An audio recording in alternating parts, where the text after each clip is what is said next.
Sabato 30 gennaio, Santa Martina Martire. È il 30° giorno dall'inizio dell'anno e mancano 336 alla fine. Il sole sorge alle 7:34, tramonta alle 17:14. La luna si leva alle 23:57, tramonta alle 10:31.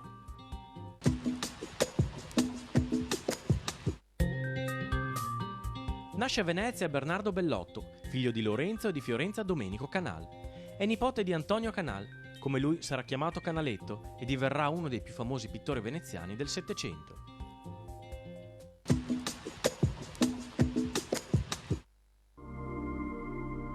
Le previsioni per domani. Inizialmente è molto nuvoloso in pianura, con maggiori tratti soleggiati in montagna. Dal pomeriggio variabile in montagna, schiarite anche ampie sulle zone pianeggianti.